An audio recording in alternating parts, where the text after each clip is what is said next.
I started out primarily as a photographer, and when I paint, I like doing abstract work.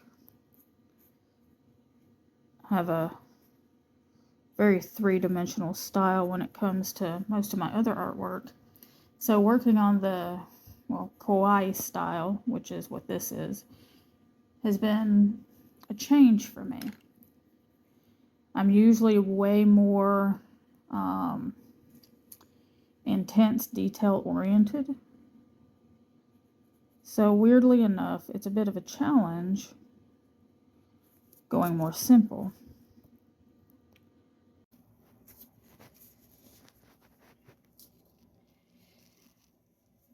Anytime you're working on a piece, it doesn't matter how long you've been doing a particular style, doesn't matter how many art classes you've taken, doesn't matter where you're at, art classes, no art classes, any of that. You're going to make mistakes. All artists make mistakes. And that's okay. It's okay not to be perfect. It's okay for each piece to be something you learn something new on. The day we stop learning, either as people or as artists, honestly, is the day we die, whether physically or just inside. If at first you don't succeed, turn the page and try again. You are not going to do every piece of art the way you want it to be. It's not going to turn out right every single time. And if you reach a point where it's starting to just get too frustrating, and we've all been there, that's okay. Just turn the page, try again. I don't recommend necessarily throwing away your old pieces. Reason being, you can actually learn a lot about how far you've progressed by looking back at old pieces and seeing what you have done, what you have accomplished as you've gone along. Okay, so this is where we are on my little octopus. I think it'd be kind of cool with some watercolor action. I don't know, Kai. Go ahead and leave a comment. Tell me what you think, if you think I ought to do it in watercolors. This is, of course, in my travel color pencils. Alright, thanks, guys. Got my little eraser from pencils. These are kind of cool. Just, if you do get some of these eraser type pencils, just don't sharpen them too much. You'll just, like, mess up the tip and then lose that, and it'll be frustrating.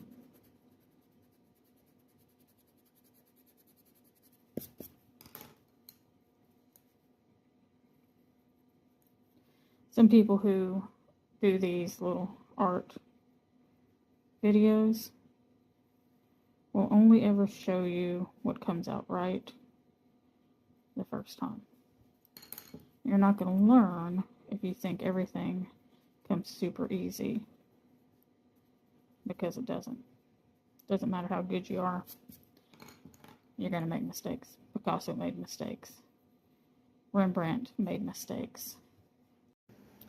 Do you have to have high quality art supplies to be an artist? No, absolutely not. High quality art supplies do provide better results, longer lasting pigments, but a lot of people starting out simply cannot afford to go and buy the best quality. We just can't. You know, some are young people starting out. Some, like me, I started working on art a little bit older. You have things that you have to spend your money on. You have bills, whatever. But you can still create with simple tools. A simple number 2 Ticonderoga pencil. I picked these up at at Walmart in the school supplies for, I think, 99 cents. I picked these up at the Dollar General down the road for, I don't know, maybe $2.50 tops. Pencil sharpener. Yeah, like 97 cents. I bought these in a pack of 6. These are my pencil erasers. And I think I spent $1.84 on them when I ordered them online. You don't have to have super expensive supplies in order to create. What you have to have is a tool, and it can be as simple as a piece of paper and a pencil, an imagination, and a desire to create what you see in your head. That's all you need. Don't be afraid to try different art styles if you find something interesting or intriguing. You never know. It might be something that you really enjoy and something that you become very good at. I do several different types of art forms, and wire sculpture is one of them.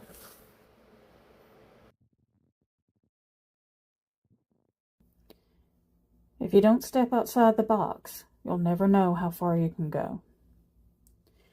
Fear's a funny thing. Fear can help keep us safe,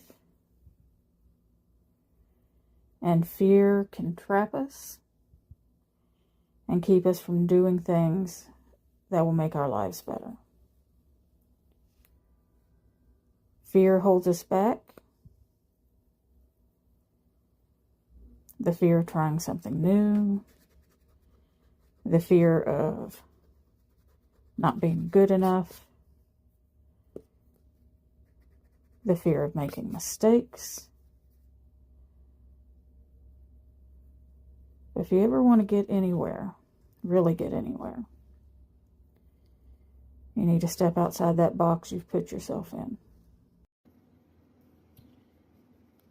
I could have drawn this with all of her legs just kind of laying down, but what I wanted to do was kind of like show action. This is making your image more dynamic.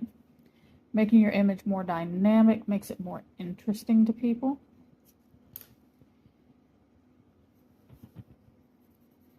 I mean, don't get me wrong, perfectly, a little creature just kind of sitting there perfectly still.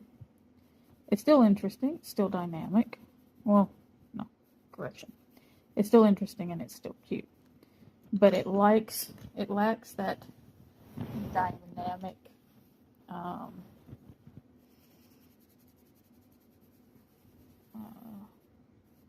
character that makes it really kind of pop. Can you call yourself an artist if you've never sold anything? Yes.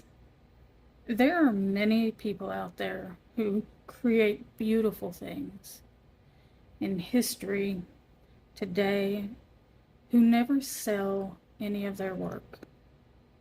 Sometimes it's because they choose not to. Sometimes it's because their situation never gives them the chance. Sometimes they simply are not discovered, so nobody buys anything from them. What makes an artist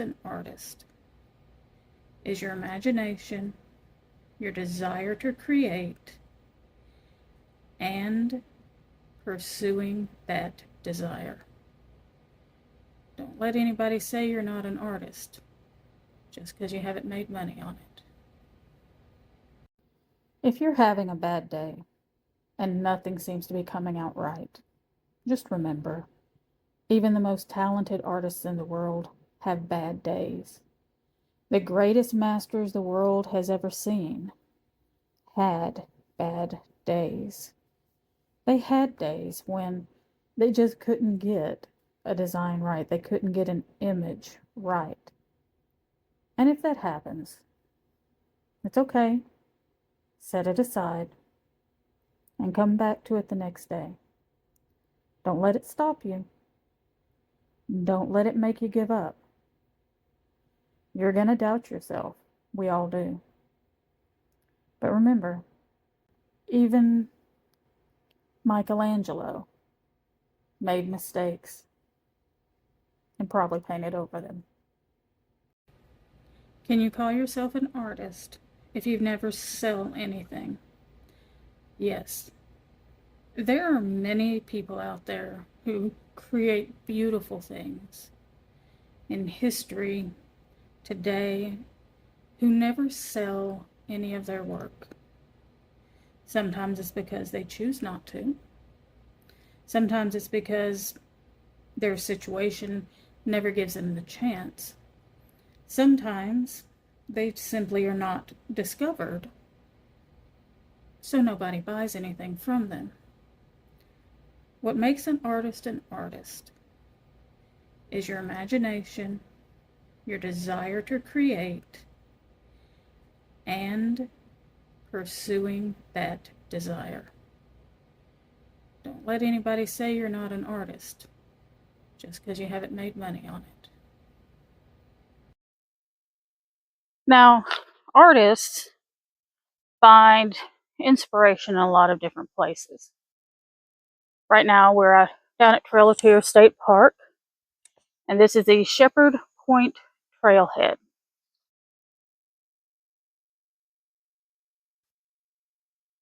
And when you come to places like this, not only are you looking for whatever it is that makes it beautiful, you should also be looking for quietness and peace, inspiration from the natural environment for your art. If you're a photographer, remember to look not only at the big picture, but also at the little things. Because so many people pass by incredibly beautiful things, never even realizing. Remember to look not only at the big picture, but also at the little things. Because so many people pass by incredibly beautiful things, never even realizing that they're there. These look almost like little orchids, and they're just wildflowers growing here in this little park. See if I can zoom in a little bit.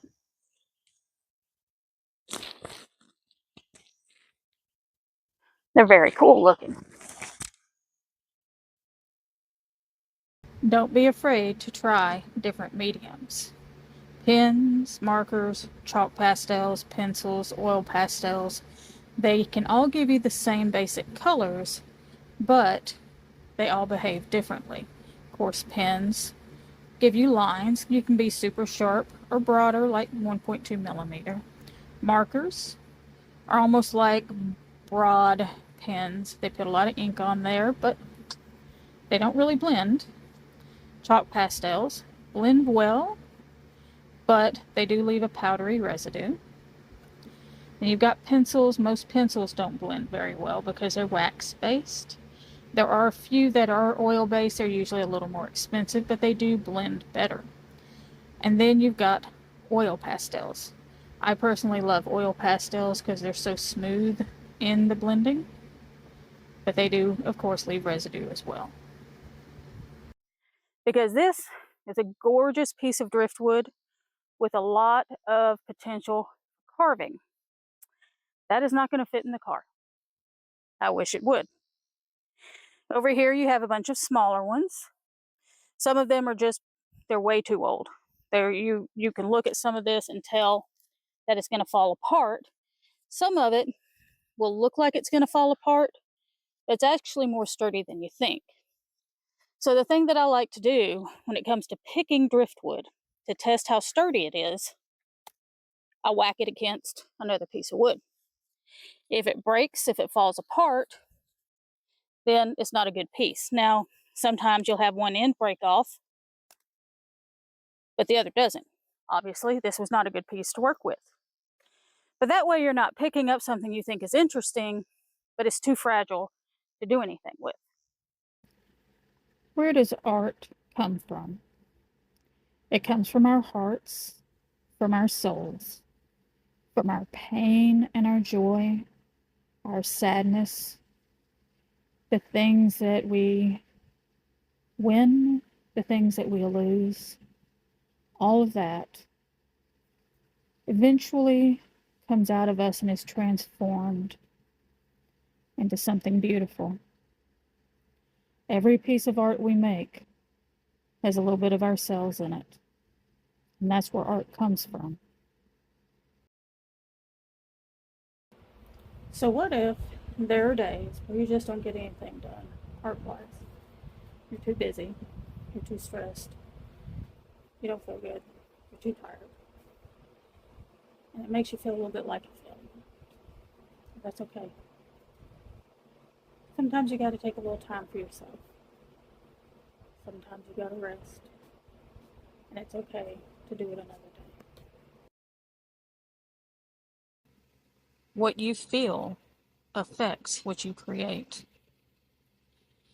Whatever emotion you're feeling when you decide to sit down and create something, that is the energy you're bringing to your art. Happiness, sadness, anger, pain, deep depression, rage, the myriad emotions that the human race feels, all of that affects an artist's creations. Be mindful of that when you sit down to make something. You know, as artists, we're our own worst critics. We look at other people's work and compare ours to theirs and think, I'm not as good as this artist. I'm not as good as that artist. But I believe it was John A. Cuff that said something very, very important to remember. Don't compare your beginning to someone else's middle. Don't compare your middle to someone else's end. As an artist, you're going to grow at your own pace. We all do. You're going to change. You're going to get better.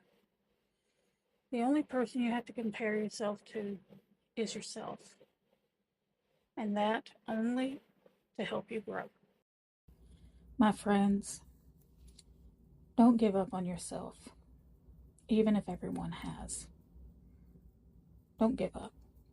And that goes for your art, for education, for a career, for love, anything in life. Some people say that life is no rose garden. I'm here to tell you it is. Life is full of thorns, full of pain, and far too few blossoms. The way to have a victory in life is to keep looking for those blossoms and cherish every one you find. If you're enjoying my videos, I would appreciate it if you would like, subscribe, and leave a comment, as it helps YouTube put this out there for other people to find. Store link is in the bio. Thank you for joining me.